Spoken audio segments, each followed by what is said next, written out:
My name is Mike Edenfield. I live in Rankin, Georgia, which is about 20 minutes outside of Savannah, Georgia. I had non-Hodgkin large or diffuse large B cell. My symptoms, I didn't have any symptoms. I guess I did, but it was all found by mistake. We had moved into a new house. I'd bought some big pots to put out front, and you got to bear hug them to get them off the truck, and that's what I did. Well, I thought that I had pulled a muscle in my back, and so for about 2 weeks, I dealt with the pain of it, and it just kept getting worse and worse. The week of that I was diagnosed, or the week of, the process lasted about a week. The Monday before the Thursday, and I'll get to Thursday in a minute, thought I was having a heart attack. So we called the ambulance and took a little ride to the hospital. My heart was fine. So I still had the pain. So a couple of days later on a Thursday, I went to a chiropractor. And the chiropractor is a friend of mine. And when he adjusted me right in the chest area. And when he adjusted me, I had a shock go from the top of my head to the bottom of my feet. And by the time that I had left his office, drove a mile down the road, got out of my vehicle, and was walking up to the Walmart, I had drop foot. I could barely walk. That evening, and I went back to him that afternoon, and he just didn't know what was going on. So that evening when I got home, I could barely walk. I had to use a walker, and that was Thursday. Friday we set up for an MRI with our the neurosurgeon that I'd used before.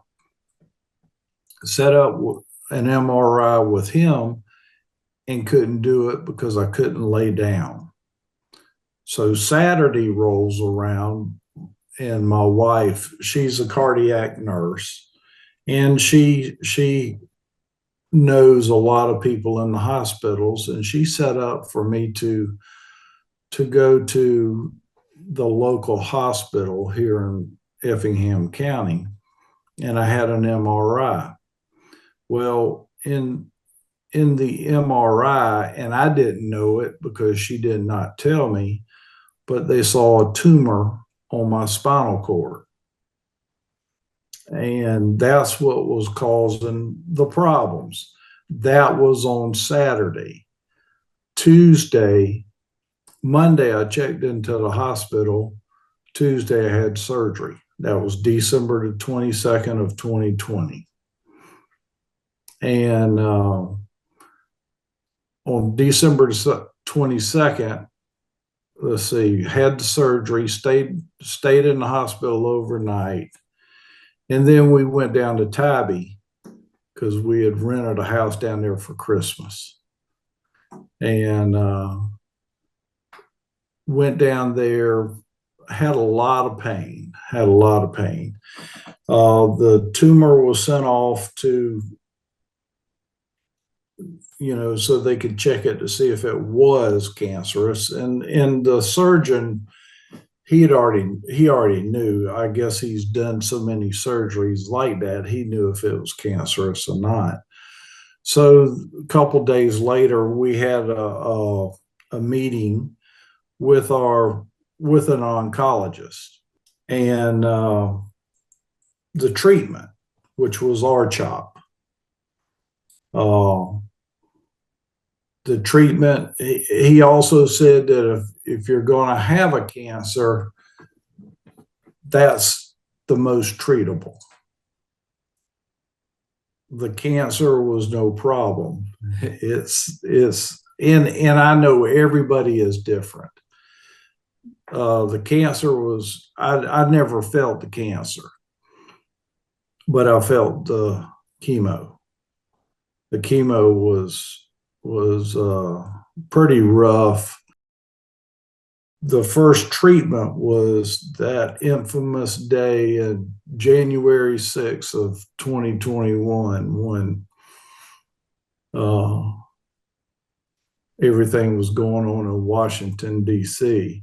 Not only that, it was COVID was going strong. So nobody could go with me to have chemo. You're kind of like on an island by yourself. And it was, I got used to it. It was bad, but it wasn't that bad. The people that in the hospital that deal the drugs, administer the drugs, they are wonderful people. They have a really, really big heart for people like us. And they made it really easy.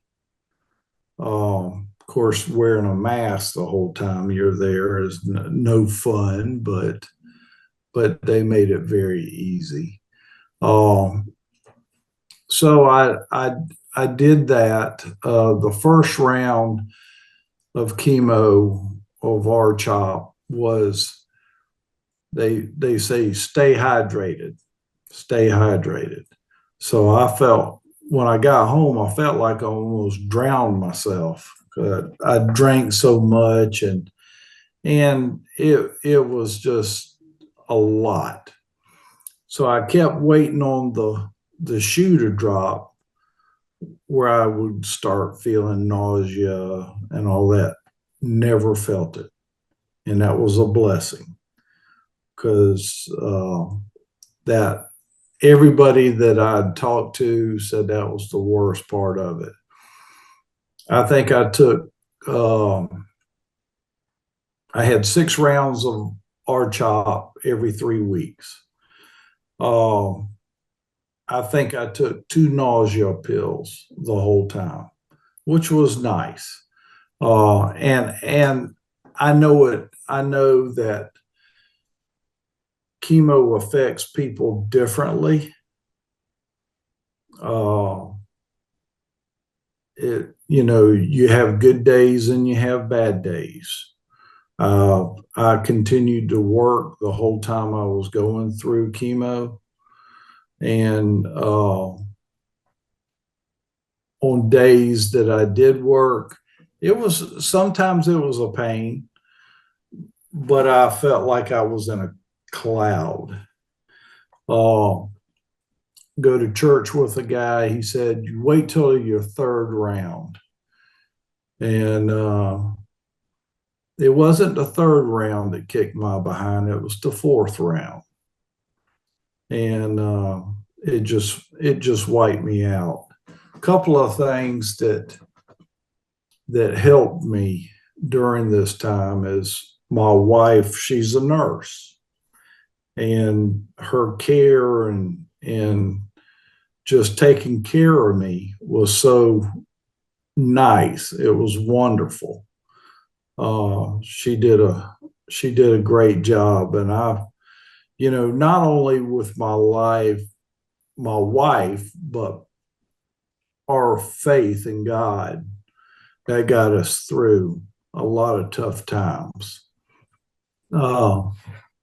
It was, I talked to God a lot during those days, and I had a peace. I wouldn't say that I was really worried, because I kind of look at it this way: if I go first, I win with all of our friends. Uh, they were all very understanding, and there again too, we're going through COVID. People are not going over to each other's houses and stuff like that. So it it kind of helped. But my wife and my faith in God really got me through it. And on days that I went to my treatments, my mom, uh, I would call her when I left the treatments because I drove myself to the treatments and home. Uh, I would call her when I finished the treatments and talk to her all the way home. Another thing, too, that was kind of unusual, I gained 30 pounds. People normally lose a lot of weight, um, but I lost, I didn't lose any weight. I gained 30 pounds. Lost all my hair after the first round of chemo. Um, that was a big thing. Leg pain uh, after my infusions. Uh, leg pain was pretty intense. They give me new Lasta for that. Uh, uh, that that was always a, something that, and I still struggle with that today because of the neurological damage done to my system. I complained one day to the neurosurgeon, that I can't. Why am I not walking better? And he made the comment, feel blessed that you're even walking. So I do that. So you learn how to not complain as much. After I had finished my treatments, I went for a PET scan, and it still showed two lumps in my stomach that were lit up. So my oncologist says, feel free to search out a second opinion. So we did that. My wife, the nurse that she is, she sought out she had spoke with my sister and a good friend of hers. Her brother is an oncologist in Atlanta. So she talked to him. He suggested going to Moffitt Cancer Center down in Tampa. Well, that's where my little sister lives. So we found an oncologist down there and went down there, and he did some tests that my oncologist here did not do. So after all that was done, come to find out, those were not, they were concerned about them, but they weren't growing. So, and it looks like now that they're not growing, and I've been in remission now for 3 years.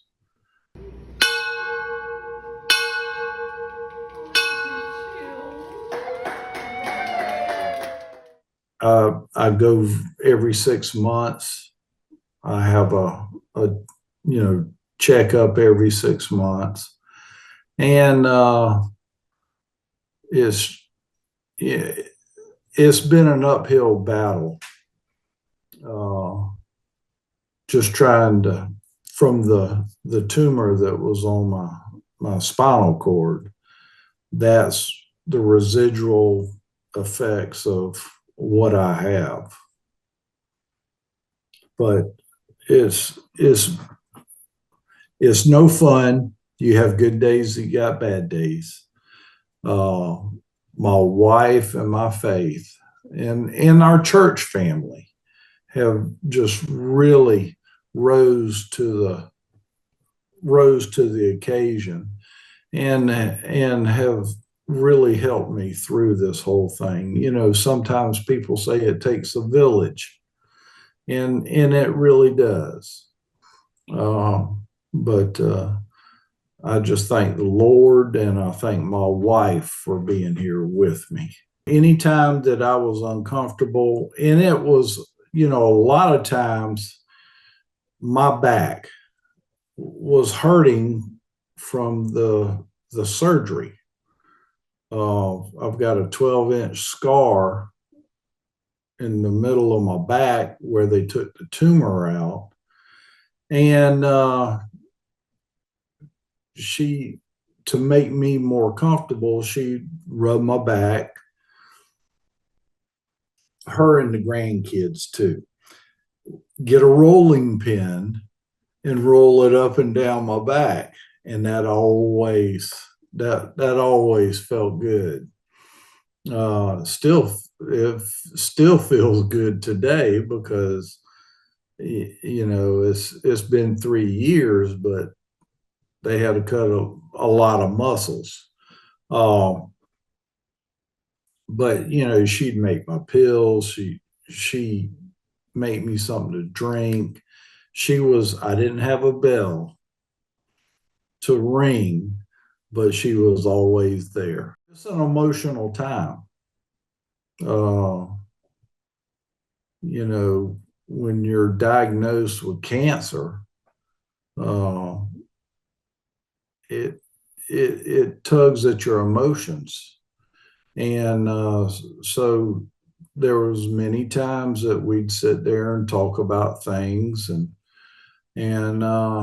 just, you know, what life would be like after this. And I'm not sure that we're there yet. You know, I guess we always, I guess during the remission times, I'm waiting for the shoe to drop again, and it hasn't. But we, you know, if it does, we deal with it. Not, you know, not only did we have a lot of nice talks, but she had to take care of the house. She had to take care of the day-to-day business of the house. And that right there is a huge burden, paying bills and you know, things like that. Uh, that that weighs heavy on those people. And the caregivers, you know, when I know that somebody has cancer, it's not only how is that person doing, but how are you doing, you know, uh, because it's tough. It's tough on them. And you can see it if you're around people enough, you can see it on the caregiver. And they need prayer too. They need just as much prayer as the sick person. My advice to the patient would be patient with the caregiver. Uh, you're both walking down a road that you've never been down before. And, you know, they're going to think one way, you're going to think another way, but always remember, be patient. They need their time and they need their respect. And us as patients, we've got to give it to them. and love them, because they're loving you the best way that they can, and we've got to love them the best way that we know how. And it's without them, it'd be hard, a lot harder. It's hard enough, but going through that time without her would have been, I don't know if I'd have made it. I'm ready to pick up and go do things more so than just stay around the house and things like that. And it's kind of funny that we're talking about it today, and it was not planned, but I semi-retired today. Yeah, and it's just one of those things that it's life-changing, your perspective. You think more about your family than in material things don't really mean a whole lot. The shoes, the watches, the shirts, things, the cars, the boats, they don't mean that much. I can't wait for a time that it's my wife and I, when she can retire and we can spend nothing but time together.